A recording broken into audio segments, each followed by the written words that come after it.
when a black girl softly admitted, "I'm hungry." The courtroom fell silent. No one could have imagined how the judge's shocking response would reveal a powerful truth about racism, leaving the world speechless. The courtroom was alive with murmurs, the shuffle of papers, and the distant hum of a fan struggling against the summer heat. Among the crowd was 9-year-old Alyssa, her tiny frame swallowed by a hand-me-down dress that hung loosely on her thin shoulders. Her hair was neatly braided, but her tired eyes and trembling hands told a story no child should ever live. Alyssa sat quietly next to her social worker, clutching a worn-out teddy bear that had been stitched up more times than anyone could count. It was her last tie to the family she barely remembered. Her stomach growled faintly, a sound too familiar to her now, and she tightened her grip on the bear, trying to ignore the gnawing hunger that had followed her for days. Today wasn't supposed to be like this. She had been told the court hearing was just a formality, a chance for the judge to decide her next steps. Maybe, just maybe, she would finally find a stable home. But as she sat there, surrounded by adults who debated her fate like she was some kind of case file, Alyssa couldn't help but feel invisible. The judge, a stern-looking man with graying hair and wire-rimmed glasses, entered the room and took his seat. His gavel came down, commanding silence. Alyssa's social worker leaned down and whispered, "Remember to speak clearly, okay? Just tell the truth." Alyssa nodded, her lips dry and her voice already caught in her throat. The hearing began, with lawyers exchanging legal jargon that meant little to her. She swung her legs nervously, her worn-out shoes brushing against the cold floor. Finally, the judge turned his attention to her, his piercing gaze making her shrink in her seat. "Alyssa," he began, his voice deep and measured, "can you tell me about your situation? Are you happy where you're staying?" The room fell silent as all eyes turned to her. Alyssa's throat tightened, her small fingers clutching the teddy bear until her knuckles turned white. She opened her mouth to answer, but no words came out at first. She felt the heat of embarrassment creeping up her face as tears welled in her eyes. I, she stammered, her voice barely a whisper. She glanced at her social worker, who gave her an encouraging nod. Finally, she gathered the courage to speak. "I'm hungry," she said, her voice trembling but clear. The words hung in the air, cutting through the courtroom like a blade. For a moment, no one moved. No one spoke. The lawyers, the onlookers, even the judge seemed frozen in place. Alyssa's small, fragile voice had shattered the professional facade of the courtroom, exposing something raw and undeniable. The judge leaned back slightly, his stern expression softening for the first time. He removed his glasses and placed them on the desk, looking at Alyssa with a mix of surprise and something she couldn't quite understand. Compassion, perhaps. The silence grew heavier with every passing second, the weight of her words pressing down on everyone in the room. Alyssa bit her lip, tears now spilling freely down her cheeks. She hadn't meant to cry. She just couldn't hold it in anymore. I don't get to eat much," she admitted, her voice cracking. I'm hungry." Her words were simple, but the pain behind them was anything but. The courtroom, filled with people used to cold facts and legal arguments, was now a space where one little girl's humanity had taken center stage. The judge leaned forward, his gaze locked on Alyssa, as if he were seeing her for the first time, not as another case number, but as a child. His lips parted as if to speak, but no words came. Whatever he had expected from this hearing, it wasn't this. For a moment, the courtroom felt like it wasn't breathing. Alyssa's small, broken words lingered in the air like an echo that refused to fade. The judge adjusted his posture, his hands gripping the edges of the bench as he took a deep breath. His face, once stern and unreadable, softened into something far more human, something that revealed he wasn't as unmoved as he appeared. The silence was broken by the faint sound of papers shuffling as one of the lawyers, clearly uncomfortable, cleared his throat and began to speak. "Your Honor, If we could proceed with... The judge raised a hand, silencing him instantly. His eyes remained fixed on Alyssa, whose tear-streaked face bore the weight of years of neglect and hunger. For the first time in his long career, he wasn't thinking about procedure or the letter of the law. He was thinking about the child sitting in front of him, clutching a battered teddy bear, like it was the only anchor in her world. "Alyssa," he began, his voice lower and softer than anyone in the courtroom had ever heard. "You said you're hungry. Can you tell me what you've been eating lately?" Alyssa hesitated, her lip quivering as she glanced at her social worker. With a quiet nod of encouragement from the woman, she turned back to the judge. "Mostly crackers," she admitted, her voice barely audible. "Sometimes nothing, for a while." The judge's jaw tightened, and for a fleeting moment, something flickered in his eyes. Was it anger? Sadness? Perhaps both. He leaned back in his chair, exhaling deeply as he looked at the files in front of him, suddenly finding them inadequate. Facts and figures about custody arrangements, housing stability, and social service placements couldn't capture the quiet desperation in Alyssa's voice. "This isn't just a hearing," he murmured, almost to himself. His words were meant to be firm, but there was a crack in his voice that betrayed how deeply he felt the moment. The courtroom watched in stunned silence as the judge sat back, lost in thought. Then, in a motion that felt almost impulsive, he stood. The room collectively held its breath as he walked down from the bench, stepping away from the authority of his elevated seat to meet Alyssa on her level. Gasps rippled through the courtroom. Judges didn't leave their bench, not in moments like these. But this wasn't just any moment. The judge knelt slightly so his eyes were level with Alyssa's. His presence was no longer intimidating. Instead, it felt almost protective. "Alyssa," he said gently, his voice filled with something that resembled an apology. "I need you to know that what you just said, it matters. You matter." Alyssa blinked, her tearful eyes widening at his words. No one had ever said that to her before. Not like this. She didn't know how to respond, so she just held onto her teddy bear even tighter. The judge turned his head slightly to address the room, his voice louder now, but no less emotional. "This is a courtroom, yes, but today it feels like more than that. Today, this room should remind all of us why we're here, not just to enforce laws, but to serve justice." He paused, his gaze sweeping over the lawyers, the clerks, and the social workers. "This isn't justice," he said, his voice trembling with conviction. "This child is hungry. She's sitting in my courtroom, telling me she hasn't had a real meal in days. And yet, we're here debating paperwork and technicalities, as if that hunger doesn't matter." The social worker lowered her head, guilt flashing across her face. One of the lawyers shifted uncomfortably, and murmurs began to spread among the spectators. The judge turned back to Alyssa, his expression softening again. "We're going to fix this," he promised, his voice steady and resolute. "You deserve better than this." As he returned to his seat, his actions spoke louder than any gavel could. He ordered a recess, directing the court officers to immediately arrange for Alyssa to have a meal. The court clerk, a woman who had worked with him for decades, quietly approached and whispered, "I've never seen you like this, Judge." He glanced at her briefly, his lips pressed into a thin line. "Neither have I," he replied. As Alyssa was led out to the waiting area to eat, the judge leaned forward, addressing the room once more. "This hearing will resume shortly," he said, his tone now commanding. "But let me be clear, when it does, we're going to approach this differently. We're not just looking at a case file anymore. We're looking at a child's life, and that life deserves more than just bureaucracy." The courtroom was stunned. Lawyers whispered among themselves. Spectators exchanged glances. No one had expected this. A judge stepping outside the rigid confines of his role to deliver something real, something human.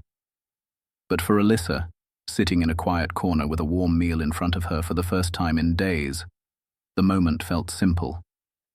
For once, someone had truly seen her. When the hearing resumed, the atmosphere in the courtroom had shifted. The once sterile and procedural room now buzzed with an unspoken tension. People sat upright, leaning forward as if anticipating something extraordinary. Alyssa was back in her seat, her eyes slightly brighter after finishing her first proper meal in days, though her frail frame still spoke volumes about the neglect she'd endured. The judge adjusted his glasses and looked down at the file before him, but his mind wasn't on the neatly typed words or the rows of bureaucratic jargon. "Before we proceed," he began, his voice steady but firm, "I want to address what just happened here today." All eyes turned to him. The weight of his words was palpable, his tone suggesting this wasn't going to be just another routine ruling. "Many of you know me as a man of the law," he continued, his gaze sweeping over the lawyers, clerks, and social workers in the room. "But I'm also a man who believes in justice, and there's a difference. Justice doesn't live in files or motions. Justice lives in actions, in compassion, and in accountability. And today, this courtroom failed a child." The social worker sitting beside Alyssa visibly flinched, her cheeks flushed with shame. The judge's gaze landed on her, but it wasn't accusatory. It was searching, as if he were asking her to see something she hadn't before. "This little girl came here today," he said, gesturing toward Alyssa, "not expecting to be fed, not expecting to be heard, only to be shuffled through a system that, time and time again, has overlooked her humanity. A system that has allowed her to fall through the cracks." His voice hardened slightly. "But let's not pretend this is an isolated incident. Alyssa is not the only child who has been failed. She is not the first black child to sit in my courtroom and tell me through their tears that they are hungry. And she won't be the last unless we confront the deeper issues at play here." A murmur rippled through the courtroom. The judge leaned forward, his hands gripping the edge of his bench. "We need to talk about why children like Alyssa, children from marginalized communities, are more likely to end up in courtrooms like this one. We need to talk about systemic racism." The room fell silent. It wasn't often that judges spoke so openly about issues like racism, but his words carried an undeniable truth. The lawyers shifted in their seats, and some spectators exchanged uneasy glances. "I've been on this bench for over 2 decades, the judge continued, his voice unwavering. "And during that time, I've seen the same patterns repeat themselves. Families of color disproportionately affected by poverty. Children from black and brown communities placed into overcrowded foster systems. Parents criminalized for their struggles rather than being offered help. And each time the system acts as if it's blind to the larger forces at work: racism, poverty, neglect." He paused, letting his words sink in. Alyssa looked up at him with wide, curious eyes, as if trying to understand the weight of what he was saying. "This isn't just about one hungry child," he said, his tone softening as he glanced at her. "This is about a society that has grown comfortable ignoring the struggles of its most vulnerable people. And it's about time we stop pretending we can fix these issues with band-aid solutions and move on." The social worker finally spoke up, her voice trembling. "Your Honor, with all due respect, I've been working in this system for years, and I see these challenges every day. But what can we do? The resources just aren't there." The judge turned to her, his gaze piercing but empathetic. "I hear you," he said, "and I know you're doing the best you can with what you have. But isn't it time we ask why those resources aren't there in the first place? Why are communities like Alyssa's always the ones left to fend for themselves?" The social worker nodded silently, her shoulders sagging under the weight of his words. The judge sat back, removing his glasses and pinching the bridge of his nose. "Today, I'm not just going to make a ruling on Alyssa's placement. I'm going to issue a directive. Effective immediately, I'm ordering a comprehensive review of this case, and cases like it in this county. I want every foster placement, every report of neglect, and every instance where a child has cried out for help and been ignored, and I want it on my desk by the end of the month." Gasps filled the room. The lawyers exchanged astonished glances. This wasn't just an order, it was a call to action. But more importantly, the judge continued, I'm going to use my platform to push for systemic change. Alyssa's story will not be forgotten. I won't allow it. And neither should any of you. The room fell into a stunned silence. Alyssa looked up at him, her small face filled with a mixture of confusion and hope. She didn't fully understand what had just happened, but for the first time in a long time, she felt seen. The judge addressed Alyssa one last time, his voice soft but steady. Alyssa, I can't promise I'll fix everything overnight, but I can promise you this. You are not invisible. You are not forgotten. And you matter more than words can say. Tears welled up in her eyes, but this time they weren't tears of fear or sadness. They were tears of something new, something like hope. The judge's words didn't just linger in the courtroom. They set off a ripple that extended far beyond its walls. By the next morning, news of the extraordinary moment had spread like wildfire. Local journalists who were in the room began sharing accounts of the hearing. Headlines like, Judge confronts racism after black girl's tearful plea, and courtroom silence speaks volumes about hunger and injustice, started circulating online.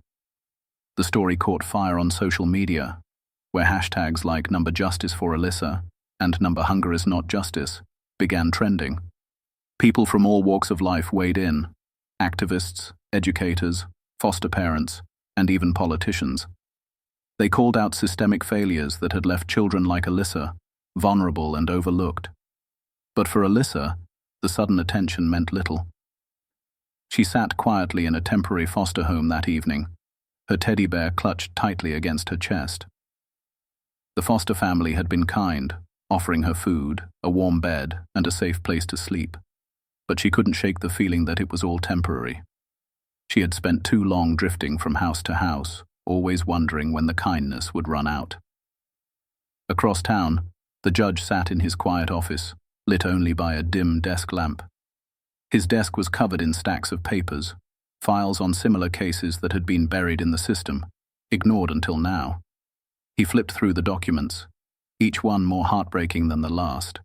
Malnourished children, underfunded schools, families torn apart by circumstances beyond their control. He leaned back in his chair, removing his glasses and rubbing his tired eyes. For years he had prided himself on being fair and efficient, ruling according to the letter of the law. But now, he couldn't stop questioning how many other Alyssas had passed through his courtroom, their cries for help drowned out by bureaucracy. The next day, the judge called a meeting with local child welfare agencies, legal advocates, and community leaders. The courtroom was transformed into a forum for change. This isn't just about Alyssa, he said, addressing the group. It's about every child we've failed by turning a blind eye to the root causes of their struggles. Poverty, racism, neglect. They don't exist in isolation. And until we confront them together, children like Alyssa will keep falling through the cracks. The meeting sparked heated discussions. Some officials argued they were already stretched too thin, their budgets strained and resources exhausted. Others agreed with the judge, insisting it was time to reevaluate priorities and push for systemic reform. One voice stood out among the crowd. Ms. Harper, a teacher who had spent decades working in underfunded schools. I see these kids every day, she said, her voice trembling with emotion. They come to school hungry, tired, and scared. They're not just numbers, they're children. And if we can't give them the support they need, we're failing them before they even have a chance to succeed. Her words struck a chord. The room fell silent as the weight of her message settled over everyone. It wasn't just about the foster system or the courts. It was about an entire society's willingness to ignore the humanity of its most vulnerable members. Meanwhile, Alyssa's story continued to gain traction. Donations poured in from across the country to support local child welfare programs. Community organizations rallied to provide meals and resources to struggling families. People began volunteering in record numbers, offering mentorship, foster care, and tutoring for children in need. But not everyone welcomed the attention. Some criticized the judge for bringing politics into the courtroom, accusing him of overstepping his role. Others dismissed the story as a one-time incident, arguing it wasn't representative of the system as a whole. The judge remained undeterred. "This isn't about politics," he told reporters during an impromptu press conference. "This is about basic human decency. No child should ever have to stand in a courtroom and say they're hungry. If that makes people uncomfortable, then maybe it's time we all take a hard look at why." As the weeks passed, tangible change began to take shape. The judge's directive for a comprehensive review of foster care cases uncovered glaring inconsistencies and failures. Cases that had been neglected for years were reopened, and new policies were introduced to ensure children received the care and attention they deserved. For Alyssa, life began to shift in ways she hadn't thought possible. Her foster family expressed interest in adopting her, a prospect that filled her with equal parts hope and fear. "What if they change their minds?" she whispered to her social worker one day. "They won't," the woman reassured her, her voice warm and steady. "They've seen you, really seen you, and they want you to be part of their family." Alyssa's eyes filled with tears, but this time they weren't tears of sadness. For the first time in years, she allowed herself to believe that maybe, just maybe, she could have a home. Months had passed since the day Alyssa spoke those simple yet devastating words. "I'm hungry." What began as an ordinary court hearing had transformed into a catalyst for change, shaking the system to its core and igniting a national conversation. The courtroom, once a place of routine proceedings, had become a symbol of hope. Local officials implemented new policies inspired by the judge's impassioned calls for reform. Resources for foster care were expanded, mandatory checks for food insecurity were added to case evaluations, and training programs on racial and social biases were introduced for social workers and legal professionals. For the judge, these changes felt like a step in the right direction, though he knew they were just the beginning. Late one evening, as he sat in his office surrounded by stacks of case files, his thoughts wandered back to Alyssa. Her small voice had been the spark that started it all, a voice that refused to be ignored. He picked up a framed photo from his desk, a picture taken at the courthouse months earlier. In it, Alyssa stood with her new foster family, smiling shyly but brightly, her arm around her little brother from the foster home. It had been her first time smiling for a picture in years, and the warmth in her eyes reminded the judge why he'd stepped out of his usual role that day. Alyssa's life had transformed in ways she never dreamed possible. Her foster family, the Grants, had gone through the long and emotional process of officially adopting her and her younger brother, Jamal.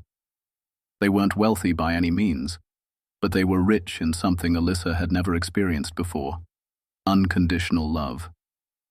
Their house, a modest home on a quiet street, quickly became a place of comfort for her.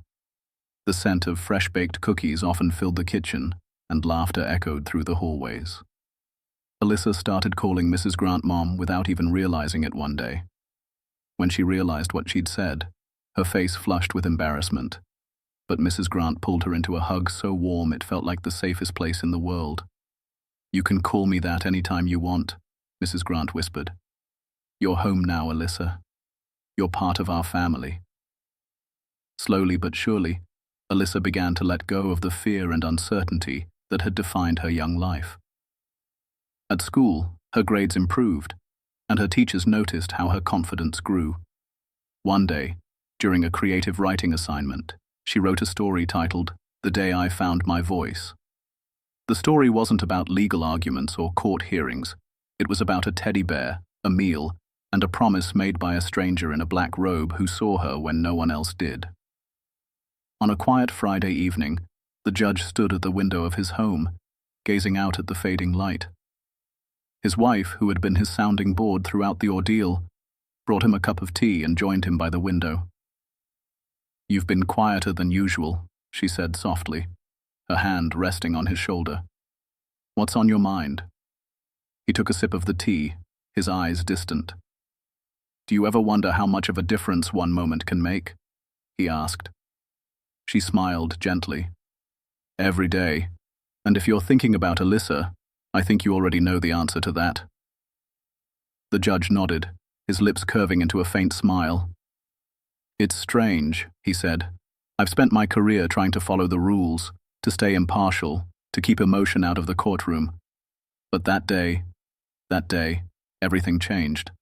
Her words weren't just a plea for food. They were a reminder of how much more we need to do. His wife squeezed his hand. And you did something about it. You listened when no one else did. That's more than most people can say. He sighed, a mix of satisfaction and determination in his expression. It feels like a start, but there's so much more to be done. Kids like Alyssa deserve more than food or shelter. They deserve a future. Just then, a letter arrived in the mail, its envelope decorated with colorful drawings. He opened it to find a handwritten note from Alyssa, thanking him for listening and promising to always stand up for herself and others. At the bottom was a picture she had drawn, a little girl with a teddy bear standing beside a smiling judge. The judge smiled as his eyes welled with tears. He placed the letter on his desk, vowing to keep it there as a constant reminder of what justice truly meant. Not laws, but people. The ripple effects of Alyssa's story continued to grow. The hashtag campaigns had led to national discussions on poverty and racism in the foster care system. Other judges across the country began reassessing how they handled cases involving vulnerable children, taking inspiration from Alyssa's judge and his unapologetic humanity. Alyssa's story became more than a moment. It became a movement. Schools began organizing food drives and creating programs to identify students struggling with hunger. Advocates pushed for federal funding to improve foster care resources. And through it all, Alyssa's name became a symbol of resilience, a reminder that even the smallest voices could spark the loudest changes. Years later, as Alyssa stood on a stage at her high school graduation, the crowd erupted into applause. She had worked hard to get there, supported by a family who never stopped believing in her. Clutching her diploma, she looked out at the audience and spotted the familiar face of the judge who had changed her life. He sat in the back row, quietly smiling, his presence unassuming but deeply meaningful. Alyssa's eyes met his, and she gave him a small nod of gratitude. He nodded back, knowing this was the proof of what he'd fought for, not just justice, but hope. For Alyssa, for the judge, and for everyone touched by her story, this wasn't just an ending. It was the beginning of something far greater.